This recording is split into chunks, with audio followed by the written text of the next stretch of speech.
we can't move on to something else until we finish the job that we've came to do at Finke. You got it, mate. Green. Right, one. Let's step the boys up a gear. Let's get out to the 50th. This is going to be the big one. This is going to be the one to win. And anybody who's anybody was out at Finke this year. This Finke definitely did not go as planned. Like, I don't know why I'm doing it. I don't know what is coming over me and possessing me to do it, but I need to.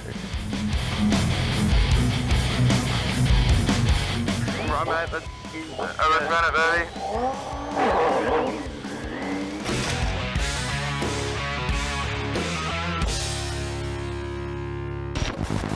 Gravity gloves. We had very high hopes and very high expectations, and kind of just like always, Finke chose that it wanted to win, and this year I think it definitely did. And the engine will not rev over.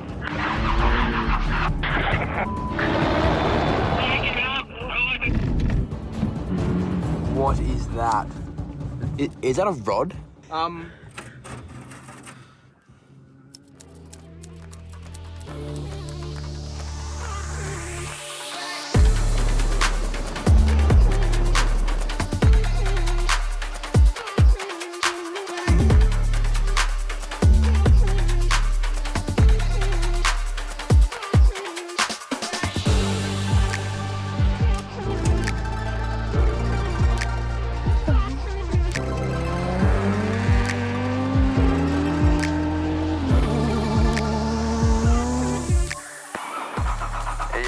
I copy that. I just let everything like warm up first. Your gearbox is still like cold.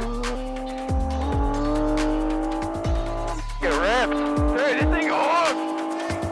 So that.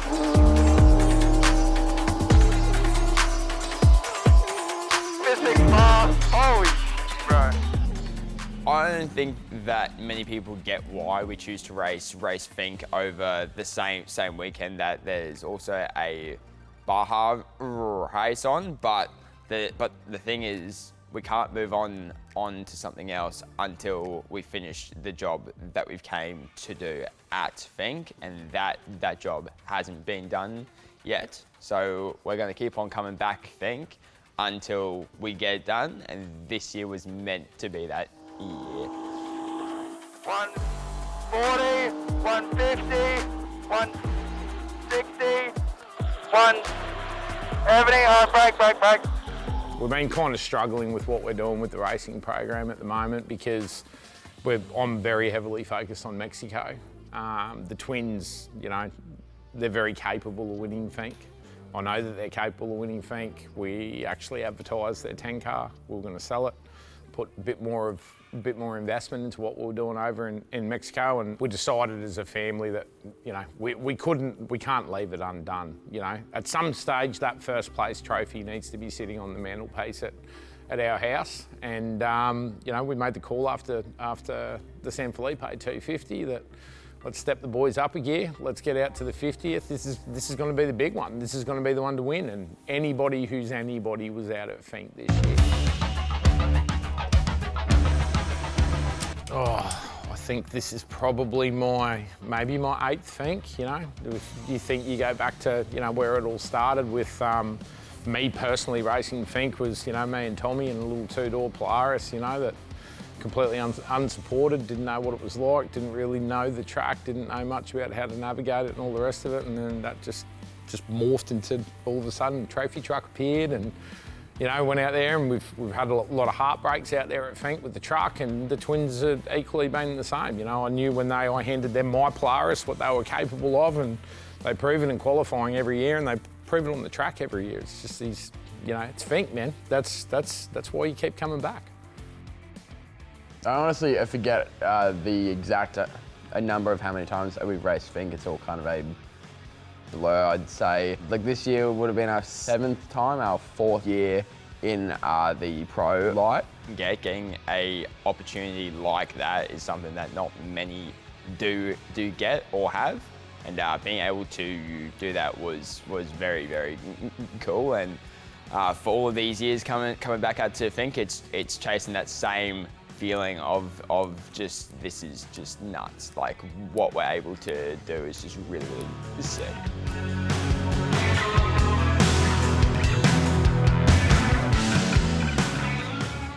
Look, we really had this thing, you know, with the boys. It was always a deal with the twins that when they win the 10-car class, that's when we'd bump them up into Pro Light.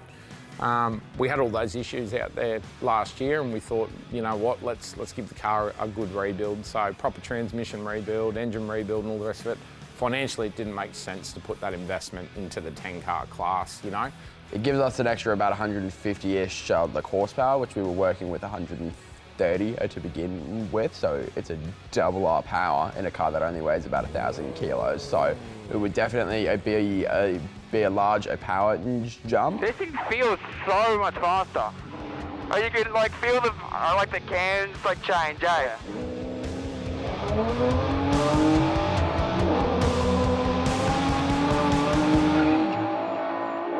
I think the biggest challenge for them is now they're up against much better drivers as well. 10 car is very much an entry class. When you move into Pro Light, you go up a whole nother level of car. The chassis are much better, tyres are bigger because you can turn them with bigger horsepower. They get across the bumps a lot faster, and it's, you know, it's just that natural progression. I think you kind of go, you know, from side by side, probably tie the 10 class or Pro Light before you go up Class 1 or trophy truck. That's the general kind of, you know, life cycle of a driver that wants to get into off-road racing. So yeah, they've got the challenges from the mechanical side, but I think the biggest challenge is going to be some of the other drivers in this class are really fast.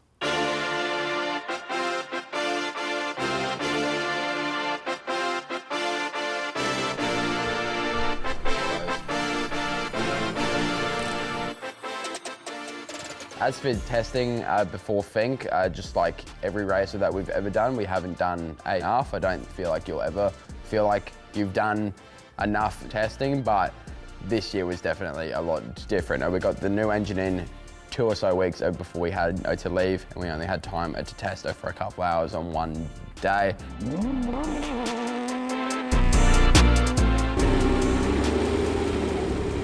Shakedown's imperative to having a good performance at any race. You know, you use that opportunity to try and sort out all the niggling little issues that you could potentially run into with the car, whether they're electrical or they're mechanical, suspension settings.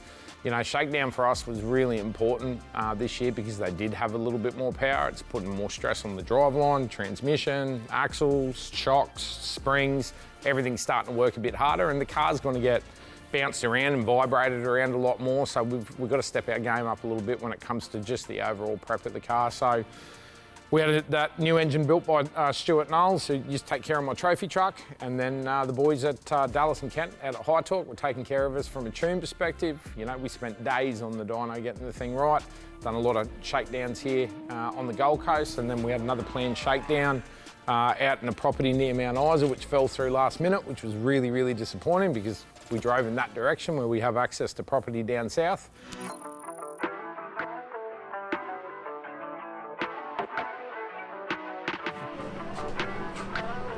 Welcome to Qantas. And I put a post out on Instagram. I said I need a property. We were at Longreach, or coming into Longreach at that time.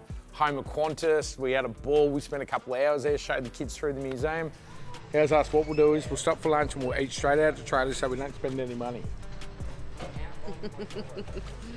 And I got a DM from a local out there. His name was Regan. He saw my story and he rang me up just to try and help us out. He had a couple of options for properties, and he decided that Leander Station was probably the right place for us to go and test.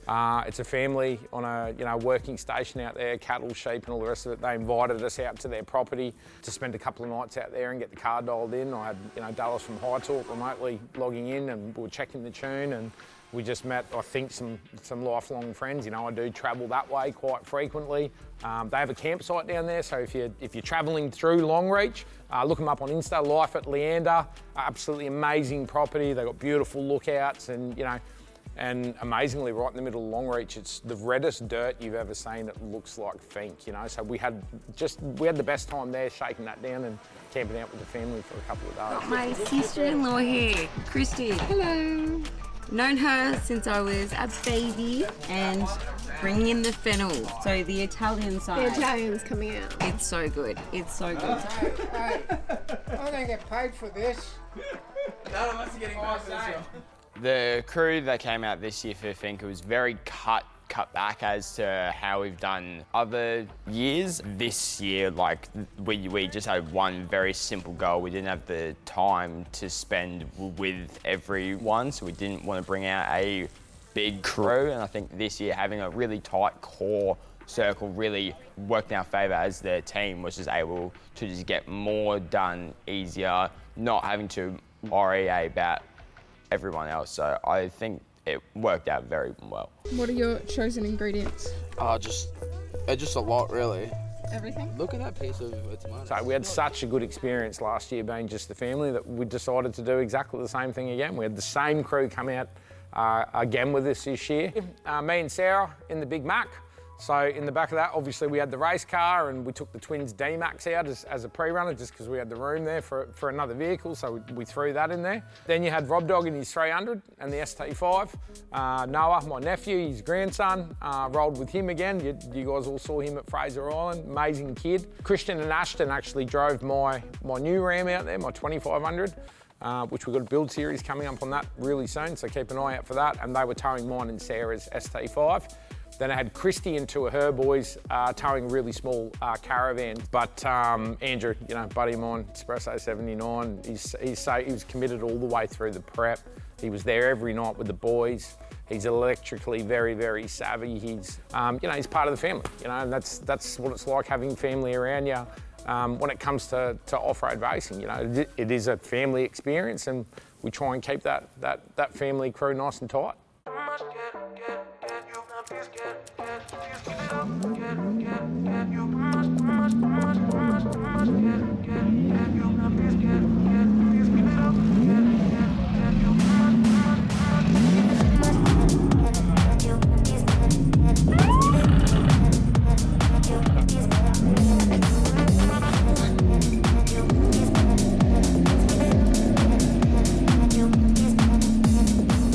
On Scrutineering Day, the twins had to put the work in to pre-running. You know, they do know the track really well, but it changes every year, especially with the rain out there. So, yeah, unfortunately, the boys missed getting the car through scrutineering, but they turned up for the after party, and yeah, that was pretty cool. Me and Andy just took control and, I don't know, did the dad/team manager role, you know. Hit the siren. We had this year 4 Mason 4-wheel drive trucks turn up to the start line, you know, which is just, you're talking $1.5, $2 million race cars. It's getting extremely competitive. You've obviously got the Robinson boys both in 4-wheel drives. Hayden Bentley's now in a full drive Mason. Smoothie's obviously in a 4-wheel drive Mason. You've got Boston from, you know, the Kiwi kid and the twin turbo Geyser. Gartner turned up in a brand new Tisco with a big Dugan's motor. Like, the level now is just absolutely insane. You know, to compete out here, you got to be a wheel man, but the budgets now are just, they're starting to get a little bit, wild, you know.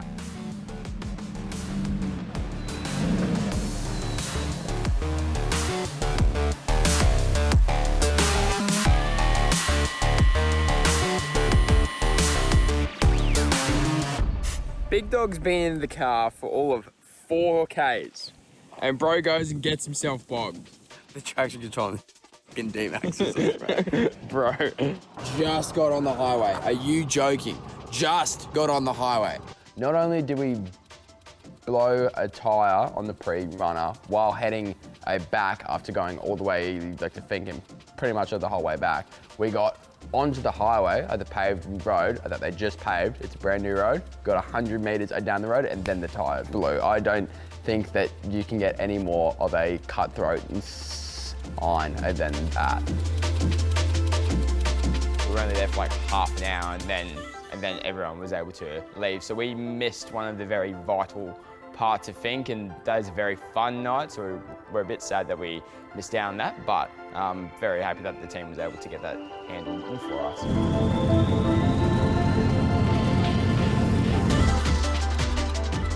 We're at that stage where we know now it's up to the boys, so we've done all we can. It's all buttoned up, ready to rock and roll tomorrow at Prologue, so looking forward to it. So what do we think for Prologue? Number 1, baby!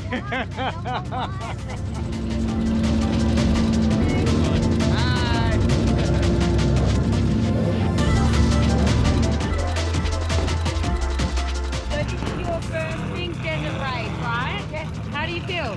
Love it. Oh, I don't think it would take anything. No, not at all. Like being out here and seeing everything and seeing so many people out here as well, and all of the trucks and everyone competing. Yes. Is it overwhelming? No, it's amazing. There's a lot more people than I expected, but it's amazing. Yeah. It's been a long day on the track, but it's been fun. Putting the car to bed, we get to hike her up nice and early, and we'll be out on track at like 9. So it'll be very, very good fun. It's getting very, very keen. Now it's on. Now it's on.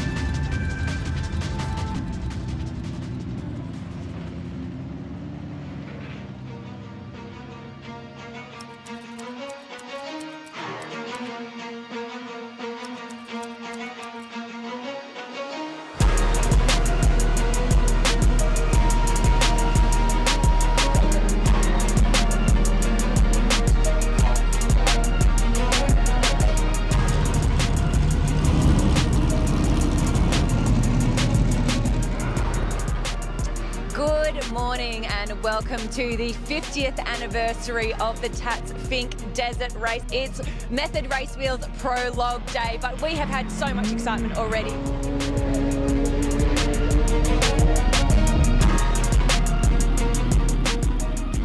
Yeah, feeling good. This will be our 4th year in this car at Finke. We've got tons more power now, so it should be a hell of a lot of fun. So I hope to just get out there, we'll hay down a good lap and get ourselves set up well for the race.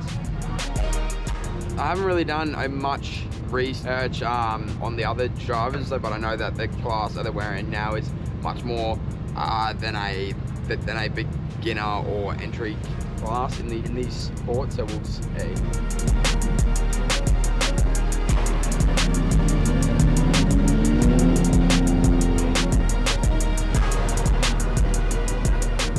Yeah, like as long as we can just get on the track as best as we can, that's really the most that we can do, so we'll see. We're here at qualifying. We've had a hell of a trip out here with the whole family. It's just been absolutely epic. Behind me, the kids are now bumped up into Prologue, so we've taken them up a class for this year. They've got a new 3.5 litre motor. Going out for Prologue right now. The boys are heading out. They're feeling good. They're feeling confident. Let's see if we can get them to win this year.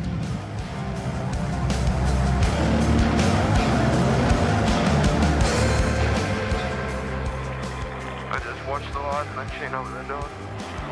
How you feeling, Dad? Proud mum and I. We never thought you'd be here looking after your kids. Right, awesome. Hey, wish them luck, team! Good luck! Go, boys!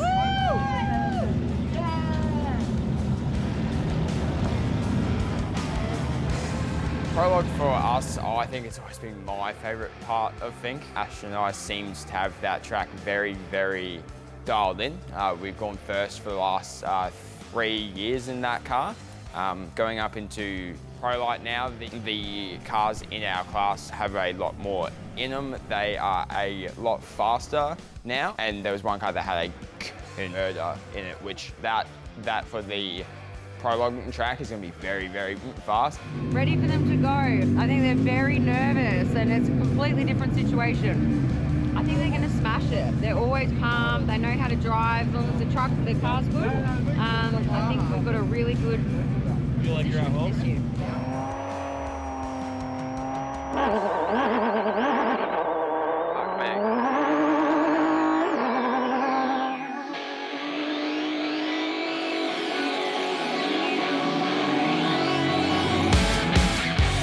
Bit tighter.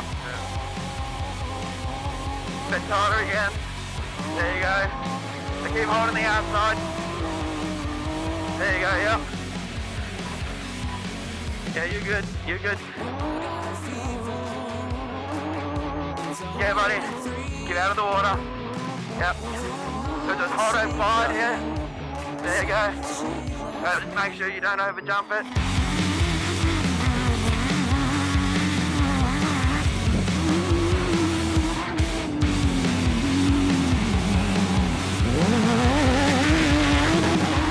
Yeah, good mate. Alright, I tightened up a bit. And then this I cornered a little bit. I tighter than that one. Yep. Yeah, you go mate. Yeah, you got it. A bit tighter again. Hold the berm and then go over left. Yep. There you go, mate. Good. So just hold that berm.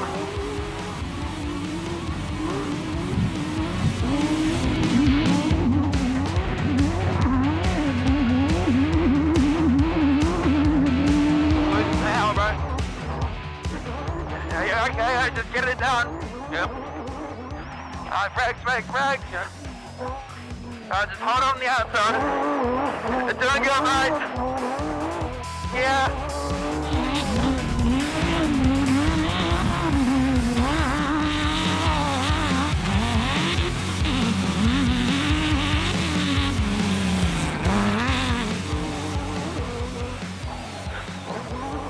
There you go, hold it flat.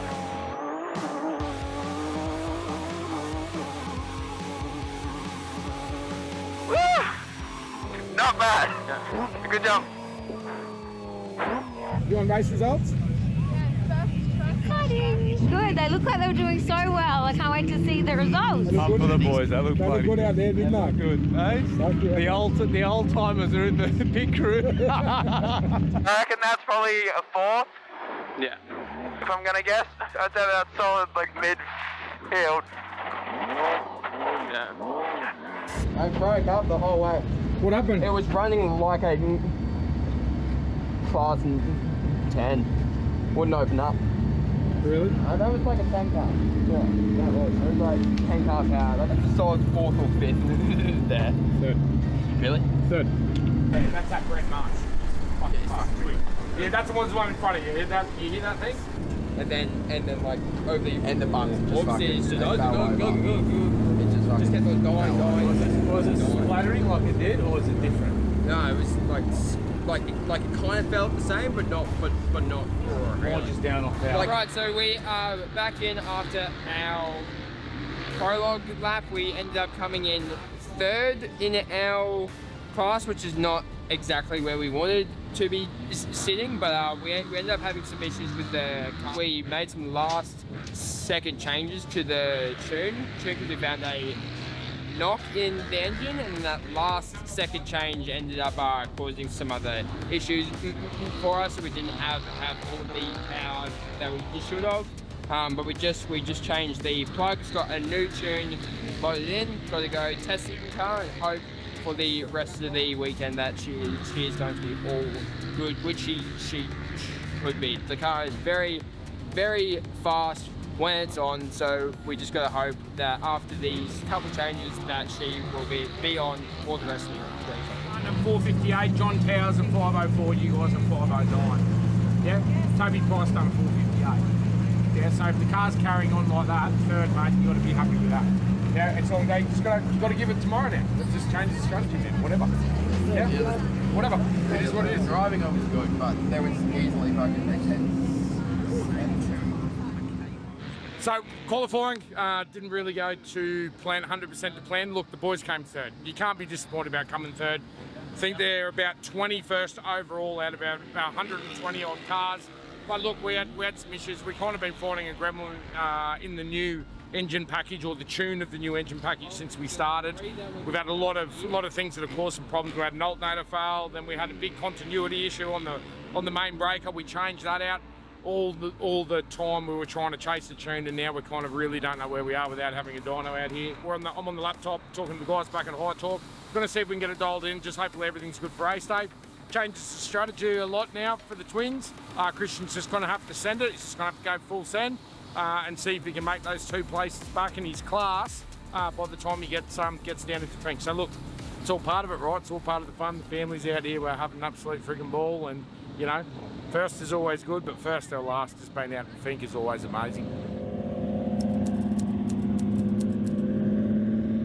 Right, race day, here we go. I'm going to be chasing in the big ram with the 2500. It's 5:30 in the morning. Boys are about to go on for a sign on now.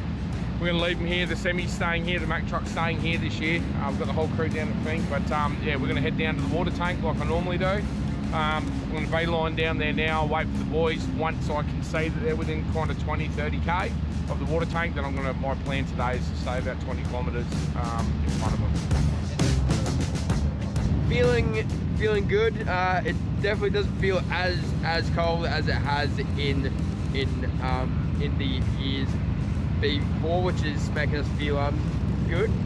Very keen to get out on the track and see what this car with its new engine can do. Should be a hell of a lot of fun. A game plan for today is kind of just trying to set the pace and just make sure that we get the car into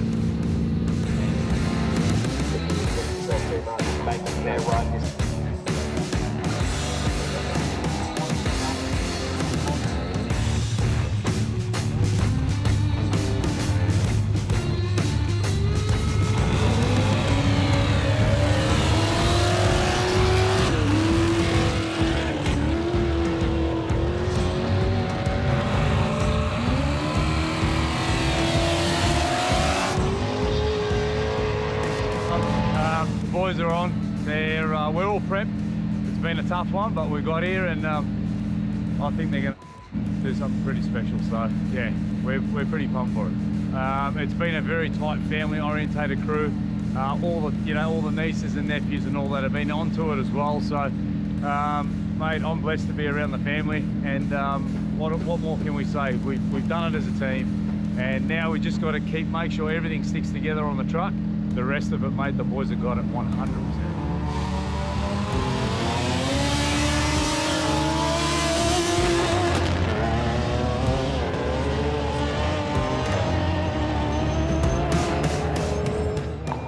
Love you, boys. Be safe. Yeah, I copy that, mate. The pressure for every race is always the same. If you begin to worry and overthink things like, oh, because of this, we have to do that, like, it just doesn't work. You just got to go into every race with the same head. And I know that Dad gets very, very angry at Ashton and I often because it seems like we don't care. That's not the case. It's just, we just don't want to be thinking and worrying about things that we shouldn't. We do that in a way so every race we maintain it being fun, because the whole goal of this is just to go out and have fun. Obviously to win, but you can't win without taking it easy and turning it into fun. So me and Ashton always go into every race very, very calm, very, very chill, and that's just how we've always done it, and it's always seemed to work out fine. Right, mate, let's run it, baby.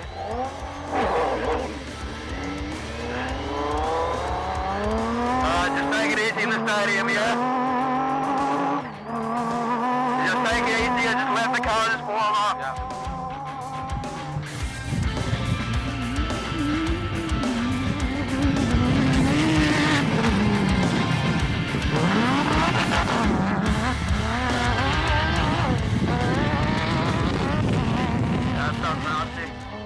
If either we turn out of here, we could though. Can't see. There we go, baby. Yep. That left one open. Right one, green. And the deal with the Finke race and like most of the off-road racing, yes, we qualified in third. But that's not too big of a deal because wherever those two people in front of us did qualify, like out and right, we all go off of the line in 1 minute intervals. So if the guy in class 1 in first, he qualifies outright in 20th and we qualify outright in 20th, he's going to take off from the line about 5 minutes before us. So as long as by the end of the day we are within like the 4 minutes and 59 seconds of him. Then on the second day, we're going to take off in front of him. So it's not a major to be able to pass them as long as they're not holding you up. You just have to make sure that you're on their ass. Left 1, green, right 2, open. This first section sucked, yeah. Left 2, green, and then right 1, open. Yep. Left 1, green. Fink's very, very unique, very unique in what it does to gear. Fink absolutely destroys gear, you know. I've said it the past couple of years, you know. You look at Bo Robinson, you know, he's arguably the fastest guy in Australia. Him or his brother, right? They're the fastest guys in Australia. 17 years it took Bo Robinson to win Fink. 17 years. He was capable for every one of those 17 years of winning Fink, and Trav was no different, you know. Fink is just, it's that constant load that it's putting on the cars, and it's the consistency of the bumps in Fink. There's something else there. There's something mysterious there at Fink that we can go over to Baja and we can race 400, 500 miles. So let's call it 800 kilometres and have a car get from the start to the finish. Fink, you're doing a 227 kilometre sprint, yeah? And the attrition at Fink is, I don't see that in Mexico. I don't see it in the US. I don't see it at any other race here in Australia. There is something about Fink that it just absolutely destroys gear. Just bought a new Robbins truck, Royce truck, Bentley truck, Richard, it's always the other side. Roger 1, green, straight, 750 metres, 10k mark, green. Don't like that. Now, right 1, green, coming up, right again. To the mound, get it. 7 rings, big shot, Robert Horry. I got big rings, I'm too important. Big rings, got more than Jordan. Got big rings, yeah. Just bought a new Robbins. Good man. Doing well. Green. Yeah. The first goal at Fink for us, I think, is always to get over the deep well crossing. That is the first section of the race where you're always going to have the most fun, and you're 99% of the time not going to have issues in there. That is the warm-up phase. So I always take it just a bit easier just in that section, just kind of figuring out how everything's working, how it's all running. Then when you turn left and get over the road, then it's on.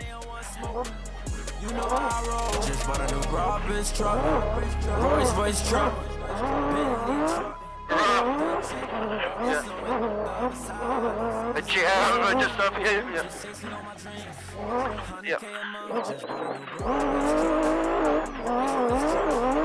Left 1, green. Right 1, green. Very good, keep it going. Left 1, green.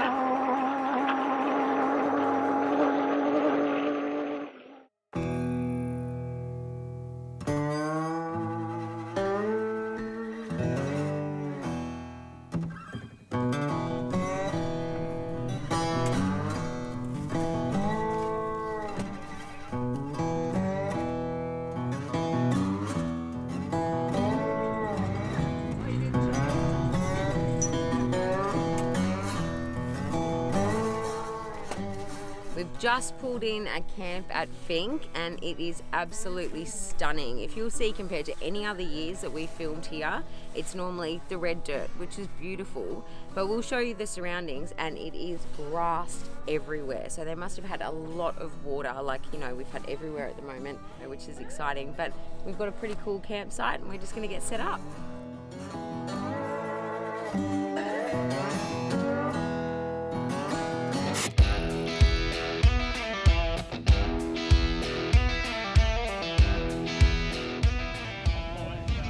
We're on chase, so we are now at race kilometre about 90. We're heading to the water tower. We're watching the iPad. Trav Robinson, Bo Robinson and Boston have all just left the line, so the top 3 trucks have just left, which means the twins are about the next 20 minutes. They're going to be taken off. Corrugation's a hard course. Sun setting in the red centre. We're going to get down to the water tower now. I'm going to wait there like I do every year. My plan today, I want to stay about 20, 30k ahead of the twins at all times. As soon as they start getting within 50k of me, then I'm going to start heading north, and if they need me, I'll be there. I'll be right beside them, but hopefully the next time I see the boys or talk to them is down in Finke. Well, this is going to be a fast car. Now this is the holiday car at 88, the Buggy Salvo. Here we go, here we go. Patriot Games here this weekend. They've jumped up from the Class 10 and they're now in road line. So, it'll be very interesting.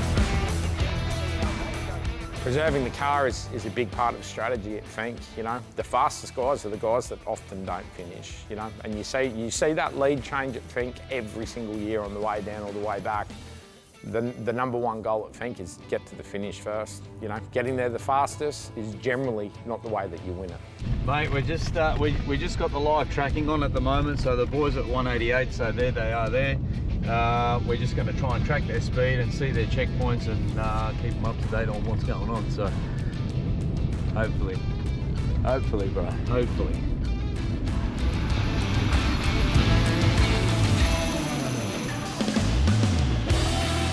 Just arrived at the water tower, so you can see Bundoomba right behind me. So the plan for this year is going to be a little bit different, and they've changed all the rules here. Only service crews are allowed on the road for this year. They're going to close the road as soon as the first car gets close. So we're following the boys on the live track, and I'm going to get down the road. Like I said earlier, I'm going to try and stay a little bit in front of them this year.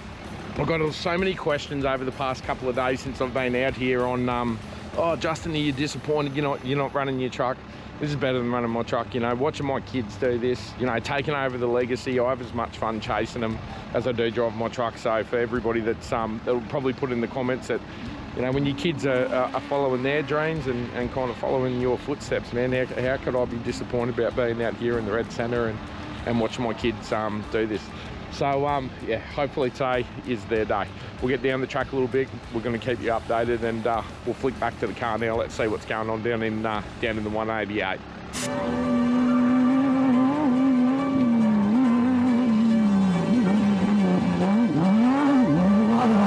Good, mate. All right, check up. Over the crest, right one. Yep. Right one, green. If you want the honest answer about how a buggy feels over bumps after driving a brand new Tesco trophy truck in Mexico, for lack of a better term, it's like you're in a cage of like monkeys and they're all trying to attack you. That's kind of how I can put it. It is the most violent thing ever. Like when you have a look at the videos of the cars going over the bumps, it looks awesome and all of the suspensions are going everywhere, but in the car it definitely hurts. It's painful. And now that we're going faster, we're hitting those holes like harder, and it hurts a lot more. Like you can feel like your eyeballs are vibrating in their sockets. It's not like it's not fun. It's one of the most awesome feelings in the world, but yeah, like it hurts like after you get out of the car. Is it feeling alright over the bumps or not? Nah. It just dies in the arse. Huh? It just dies in the arse. Yeah. A green. Jump. Green. Keep left. Yeah. Live and direct, I'm back on set action. Create the wave, we cannonball splash 'em. Mic cord swinging, get your head point blank, dead stop. 16 bars in a headlock. 101 dead stock is what I'm dropping. Taps or what you copy. Way too locked in, I don't see another option. Grew up chopping, full denim suit rocking. That's one green. There's a warning coming up. Yeah, you're good. Left to one. Green. Right to one. Dragon. And we did begin to feel a bit of a power cut or something happening in our engine. Like nothing bad, but when you spend so much time in these things, you can feel when just like something's slightly off. Over the bumps, sometimes the motor would cut just a hair of power off, which I could feel, because over the bumps you need everything to keep those things up on top. So that was our first feeling of, oh, maybe something isn't quite right. Even with the face hidden, still you wanna know what time it is. Head nod, yeah, we want it all. Stick up, stick up, stick up, stick up. Get up, get up, get up, get up. Crest, green, straight over the road. Get me the f*** out of there. I've lost my air hose and my rags. And my hair's falling down. Nice. Plug 1, green. 188, you've just passed the Deep Well checkpoint. You are second physical on road in class and 1 minute and 6 seconds behind the class leader. Repeat, you are 1 minute and 6 seconds behind the class leader and you're second place physical on the road. Yep, I copy that. Thank you. This car is breaking up like a dog over the bumps. No power. Breaking up like a dog over the bumps. No power.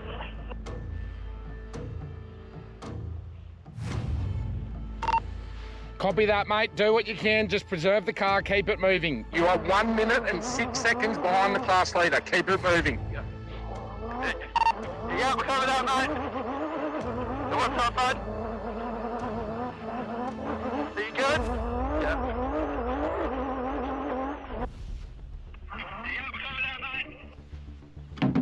Car's breaking up again. Oh, man, why can't we just have one good Finke? They're second physical on the road at the first checkpoint, which is Deep Well. They're 1 minute and 6 seconds behind the class leader. If they can maintain that pace and just come in within that minute of him, or stay within a couple of minutes of him, we're going to have to try and sort the car out this afternoon. I'll get on the phone to High Talk now. It's got to be something electrical again. He's saying it's happening through the bump. So every time they hit a bump, they're losing power again. This is very, very similar to what happened last year. But hopefully they can just keep the thing moving. All right, here comes the race leader, Trav Robinson. Come past the water tank right now. Watch this.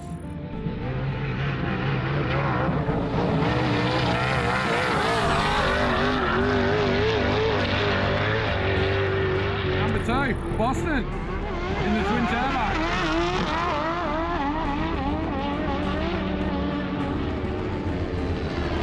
Where's Bo? Bo's out. He's out. Fuck. That's a bugger.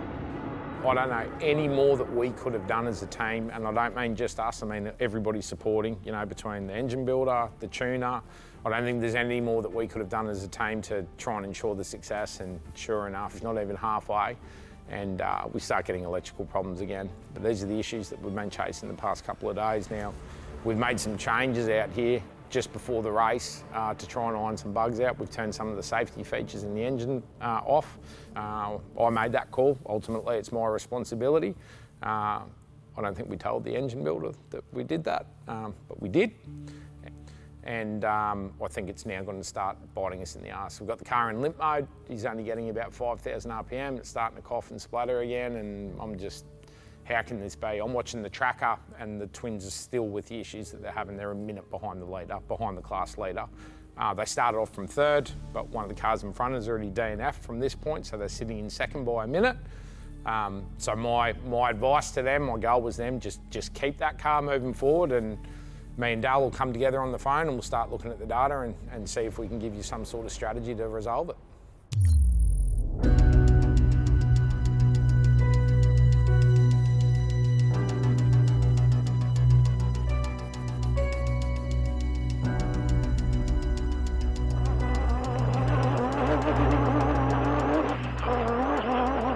Green. Left, hold over left. Yeah. And ask him what will happen if we unplug the knock sensor. Yeah. Left one, straight, green. I don't think under this is not right. After the first terrain change at about RM 90-ish, You could definitely get the car much further up into the revs, but it still doesn't feel like it's that much faster than the 2.5 engine. In terms of actual top end, we'll be getting about another 20-30 k's an hour, which is really, really good. But in terms of like the power, yeah, like I couldn't really tell. Hey Johnny, do you have a copy? Green. Left one, green. Right one, green. Yeah, buddy, I gotcha. And the engine will not rev over 5,000 RPM and then just holds and it's breaking up. What can we do?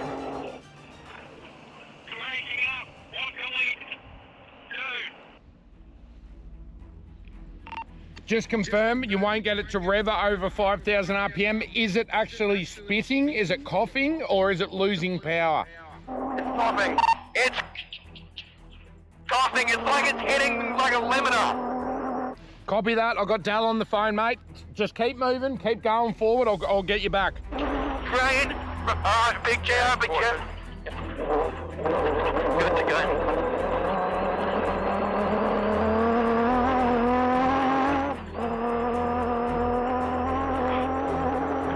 Road crossing, left 2 green, left 2 green. Yeah. Hey mate. Hey mate, they just got me back on the radio. It won't go over 5,000 RPM now.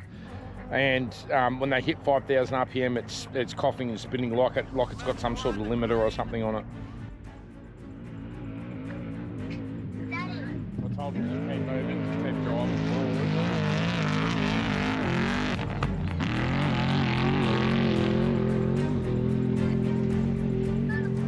Any idea?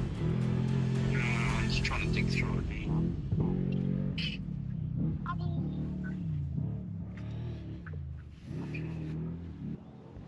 Coolant temp's probably one that I'm just wondering if for some reason our coolant temp's coming down and we're touching the limit there.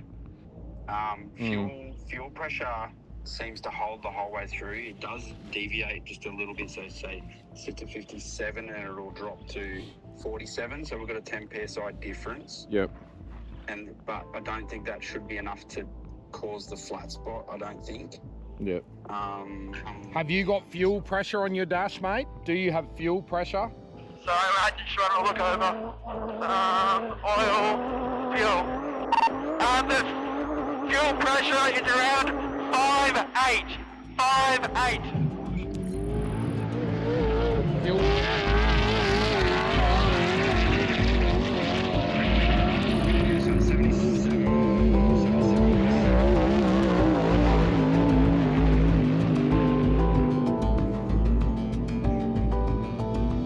Mate, we can't see anything obvious. Dal's looking at data right now. How is the car now? Well, strange straight. It's getting worse and worse. It just will not go over 5,000. It's cutting. Green. Okay, copy that. Just try and keep it off that limiter and keep moving forward. Dallas is looking at data now. We're trying to suss it out, mate. We don't have anything obvious. Yeah, we copy that.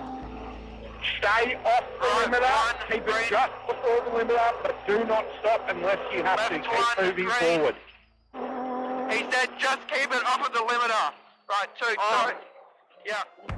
Now we're having a power cut that's getting a lot worse. The car began to cut and sputter at around 5,000 RPM. So now we're currently just trying to nurse the car and just keep it under that 5,000 until we can try and figure out what's actually happening here. Getting worse, man, yeah. Left 1, green. I'm losing steering too. Oh, yeah, okay. Is this you, the throttle? What? No. Okay. I think there's someone behind us. What? I think there's someone behind us. Yeah, okay. Overtaking 10 apparently. Move over left. Good. Fuck! Oh.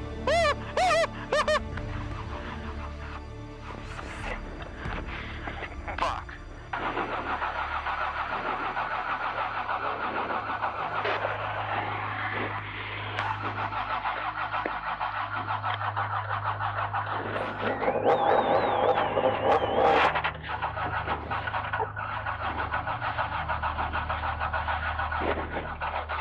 For what we attempt to do at Finke and the point we are at Finke, we don't want her to just get there and back. We want her to win, or we want to get her the podiums, or we want the trophies. As soon as the tyres touch anywhere but the race course, so your race is over. Like, we don't have the time to be like messing around with anything. Our first year in the 10 car, we lost from first position to change a tyre, which only takes a couple of minutes, and we got passed by 2 people. So as soon as you're off that track, your actual race is over, then it's just into the mode of, okay, let's just get it into Finke, we'll work it out, and then we can at least have a bit of fun racing back at the next day. Sorry, repeat, the power steering pump is gone.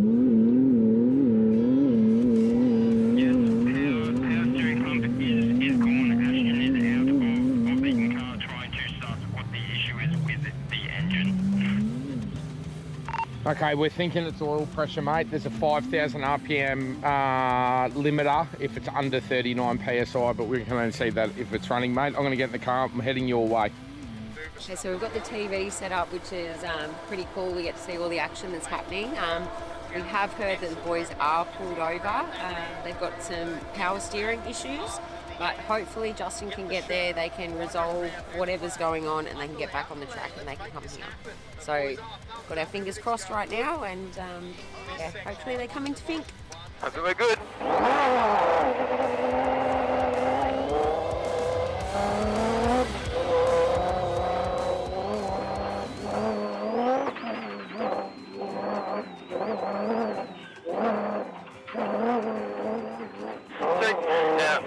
This steering's completely gone. Oh, like nothing.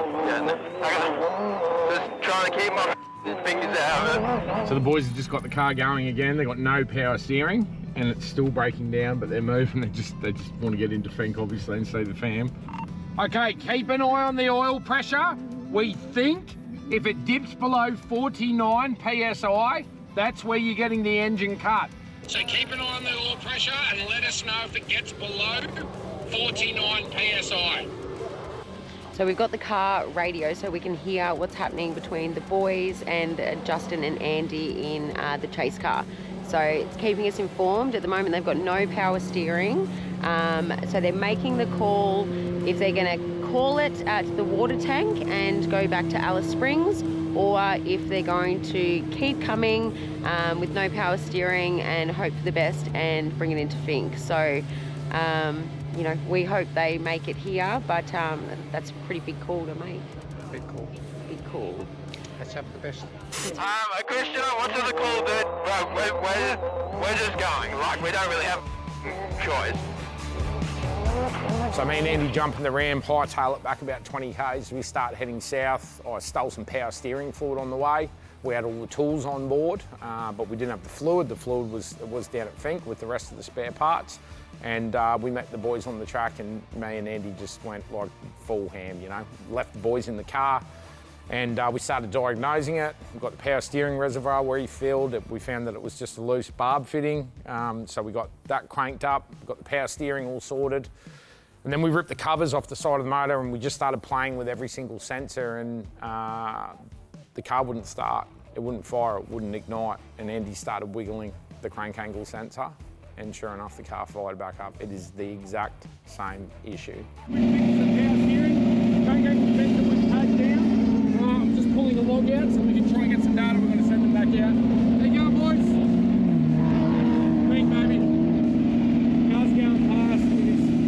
It's sport. I don't know why we do it. I don't even know what else to say. I don't know why we do it. I know why we do it. Because the family's always together. I can't go past the water, Dad. You feel good? Go to Finke and I'll meet you there. All right? Yeah. Good luck.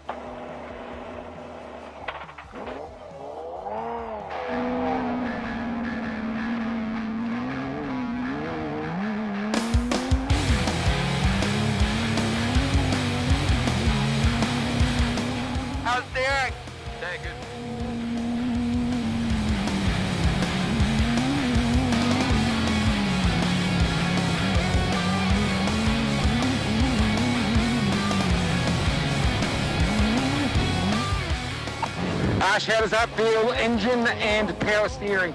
Hey, Christian, how is it? Perfect on both. Yeah, like it feels good. Is it turning? All right, mate, good luck. Make the call, get past the water tower, just get the thing into Finke. I'll see you there later this afternoon. I'll stay on the radio with you. Just nurse it, you're not in the race, baby the thing, and just get it down to Finke. Yeah, I copy that, mate. And the car felt like it didn't have a single issue.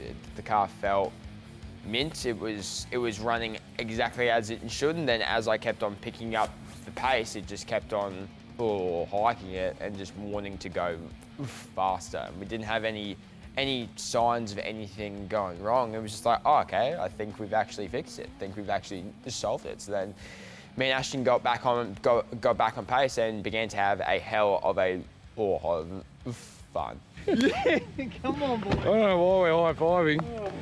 All right, we got them going. They're back in the race. You know what? At the end of the day, what else do you do? What else do you do? We'll get down there and we'll, the boys will be pissed, but we'll have a laugh about it, and the whole family will get to see them cross the line, and we'll have a beer. And the hardest part is I know those two have got it. I know they can do this. I know it. I know it in my heart. We'll get it one year. What we didn't know at that point in time, we found out after, the guy in first place in front of the kids had DNF'd as well.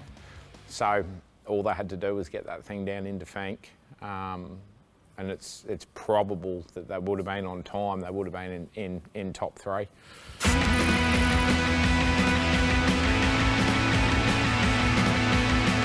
Car is perfect now. Weird.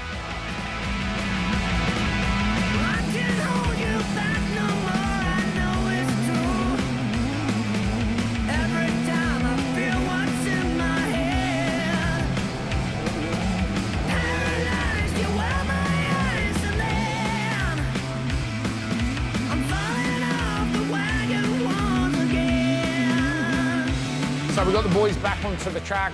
I started heading back up towards the water tower because I had about 20 kilometres, which I knew I could stay beside him. Got Ashton on the radio and he's like, it's going, we're going. The car is screaming. And I was just, really proud feeling, you know, me and Andy, he's, like I said, he's just been in there, this entire, would I have found that? Maybe not, with Andy's electrical brain, and he was going through the electrical side, I'm going through the mechanical side, and me and Andy as a team, we worked really well.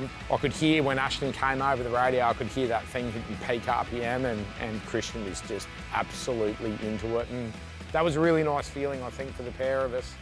Ironically, we got up to the water tower and I kind of pleaded my case, explained to them what happened, and they gave me the pass and they let me through the water tower, which was really cool. It was a really good thing of those guys to do. We're going to Finke. This could happen. Can I change gears for you?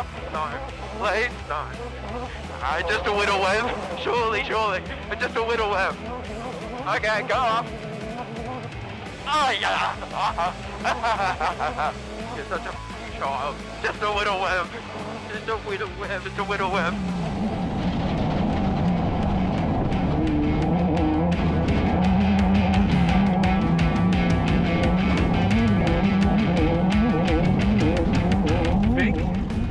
It's heartbreaking, yeah, huh? It's gut-wrenching, mate.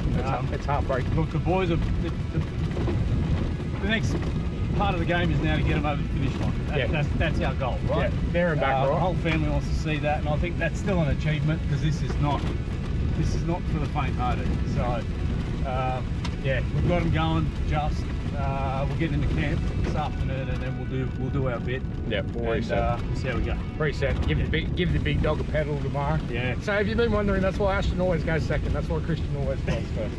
Christian will always make it there safely. The big dog, zero giving, eh? Zero. Absolutely zero. Yeah. He wants to see the checkered flag or God. one or the other. So look, he's got nothing to lose tomorrow. He'll have some fun. The kids love a bit of fun with him. Yeah, so after figuring out that the car was running good and then she was hiking what was happening, we ended up catching a couple cars. We got the first car within the first 20 Ks, but because of all of our issues that we've had, those cars that we were catching weren't the same pace. Turn out, white dash. Let's get him right on green.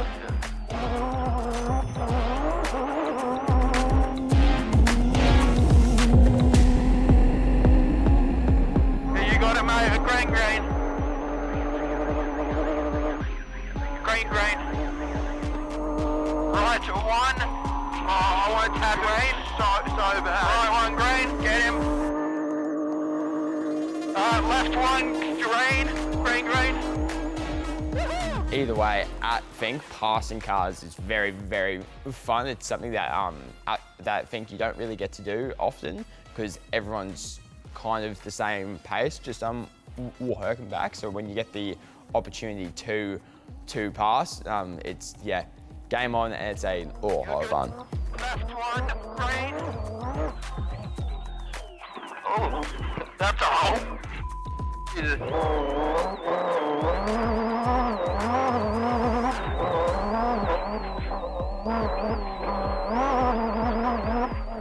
Getting to Finke wasn't really on our mind. I think getting to the next K, and then the K after that, and then the K after that was on our mind. So we were never in the car talking about, oh my God, we're gonna make it, it's gonna be epic, we're gonna go over the line, it's gonna be sick. Like, that never crossed our minds. Obviously that was the goal, but it was just getting every K in after to make sure that we would eventually get there in the end.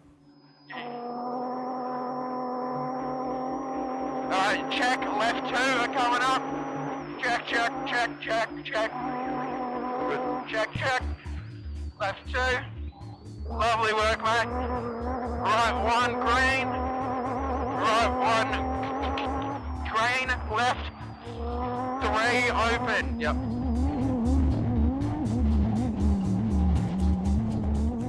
Good, mate. Right two, green.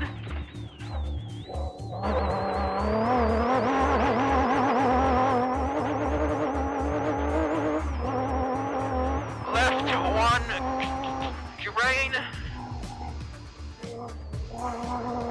green. Green. Left one, green. Right one, open. Right one, open.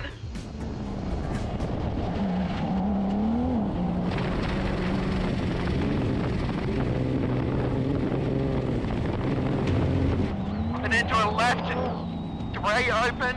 What was that? I don't know. I get off the course, yeah. Over there, yeah. Probably a tyre. Let's find out, eh? Yep. Yeah, it sounded very tiring. Fuck, we were on such a tear.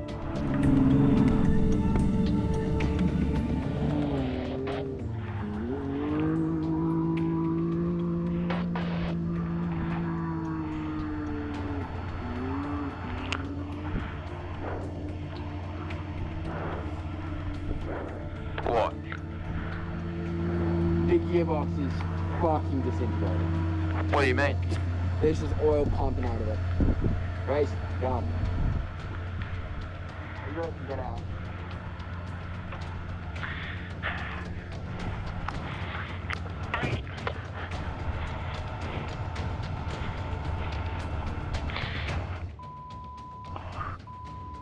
I was being so gentle on it too. But I wasn't smacking gears.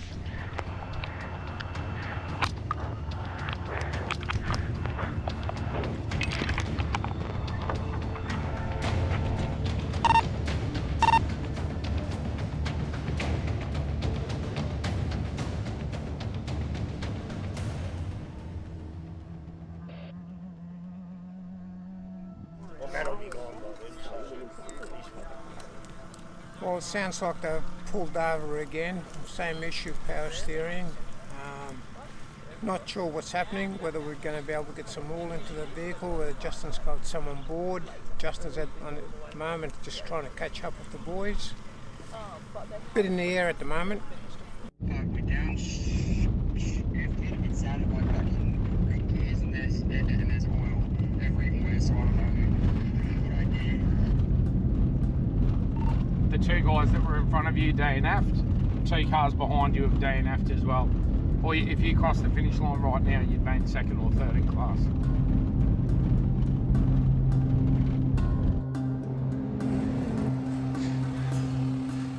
What? Engine? Oh my God, what's that? I don't know, I just found it in the pan. What is that? It looks a lot like the end of a rod. We haven't pulled off the sides, we don't know yet. But Yeah, no, that is. That's a rod. I just found that. It's a rod. It's hung a rod. Fuck.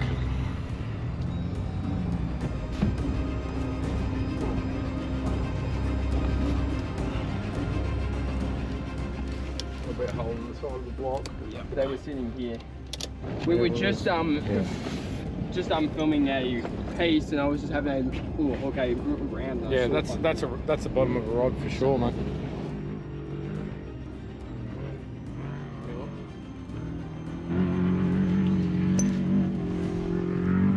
Right in the bottom.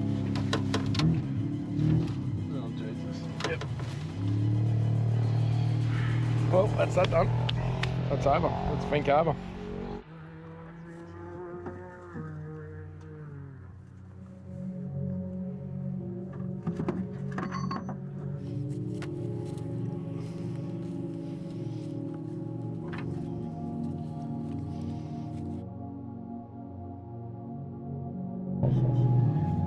Underneath.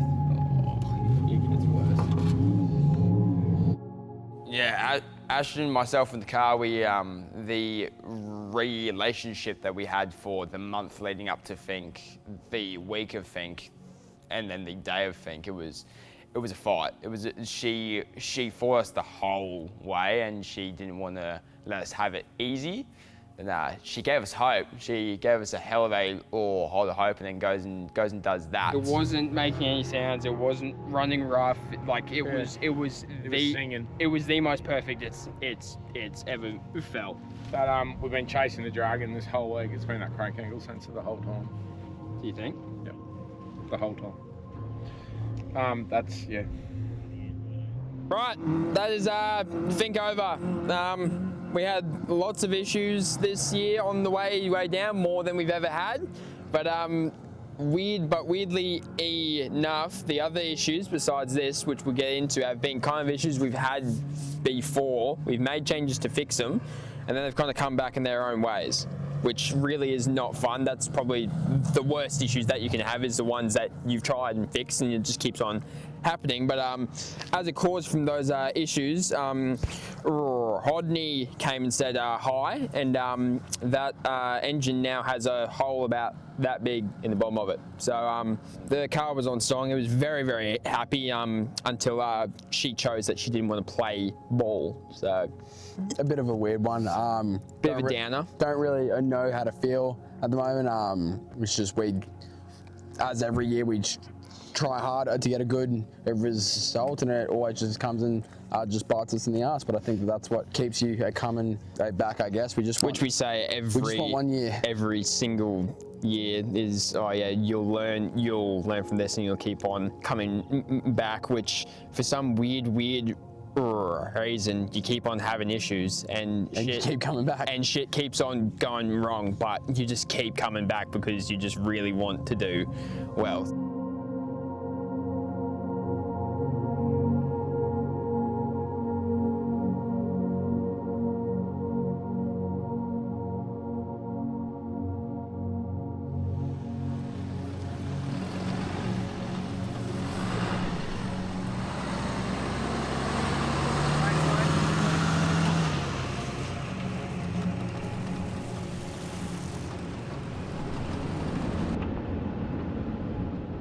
Yeah, no, it's me and Andy on the way back. Well, I think once again, like the 1,000, we didn't say a whole lot. We were tailing the boys back in, I'm watching them in the rearview mirror, and we've got other cars coming past us, and we had people cheering us and applauding the boys, and we felt like rock stars out there, because I think a lot of people have followed the journey, the progression, and ultimately everybody wants to see the twins succeed as much as I do. So that was really, really cool.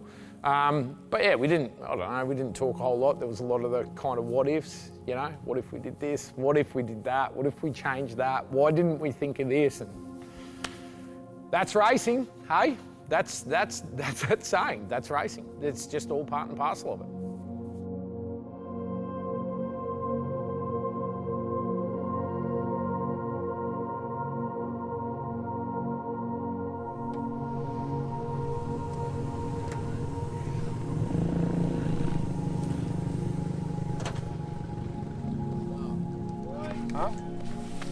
Yeah. I was coming out to find you. I've been driving back and forth building a track. Hello. Hello. Yeah, tired. Shit happens, mate. That's Just like Christian said, Finke is the most toxic one, and for some reason you love it. And you're like, oh my God, this is the most fun thing ever. Like I don't know why I'm doing it. I don't know what is coming over me and possessing me to do it, but I need to.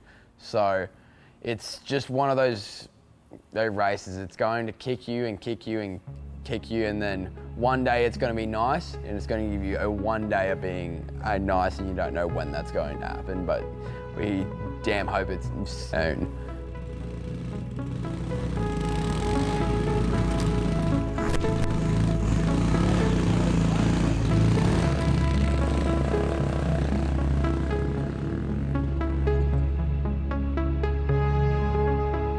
The disappointment doesn't get easier. It definitely doesn't go away, you know, and even to the point it's getting embarrassing now. You know, we did have the discussion here and not even airing this episode because, you know, how do we go out there with another Finke failure, another one, you know, but I keep putting that, this is the thing that keeps me coming back, and this is what I say to the boys. I use Robbo as an example. 17 years, boys, you know, like realistically, this is their 4th year of Finke, right? We know that they can do it, but on the flip side of it, it's what we learn out here, you know? It's what we learn that transfers over to what we do at Patriot Campers, you know? We try something, it fails, we do a deep dive, we do an analysis on it, we try and understand it, we improve it, we make it better, and we come back that little bit stronger. You know, for this year, again, you know, there is no one to blame, again. You know, again, there is no one to blame. It's a series of incidents. You know, it was that last minute rush to get the engine in the car. It was not enough testing. It was, look, there was a lot of things that led to ultimately what happened for the guys that, you know, I get a lot of messages from mates, and have you figured it out, what's actually happened? We don't know exactly, but we do know that the motor's leaned out, yeah? We do know that it's just hammered the bearing, just flogged the bearing out on cylinder 2, and ultimately it hung a rod, threw a rod straight out the bottom of the, not the block, came through the sump.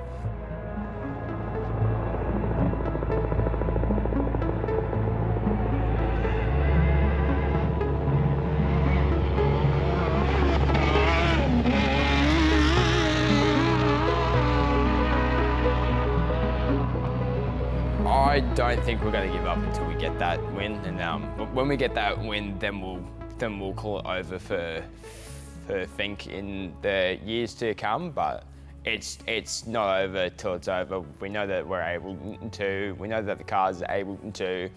We know Finke well. It's just we just need that one. We just need that 1 year.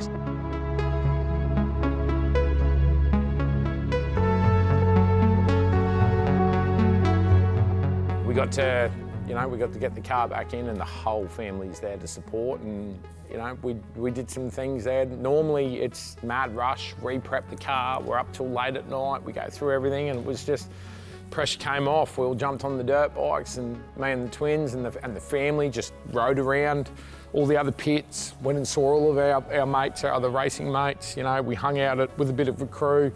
Christian ended up wrangling his way into a helicopter, and, you know, he went for a good hit in a helicopter with one of my nephews with Gardner's machine. And so we had an experience there at Finke that we've never had before. You know, normally it's 2 cars, and normally it's a mad rush, and you stick to yourself and your team in the pits and get yourself ready for the next day.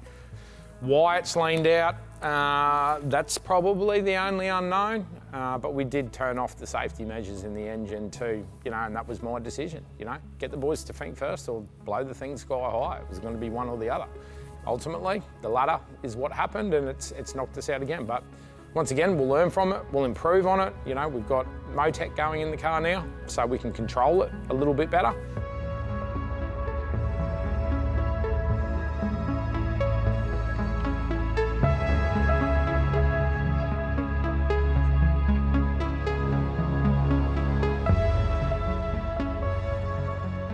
And next year, if we can't pull it off next year, if we can't bring that trophy home next year, that might be the end of the off-road racing in Australia.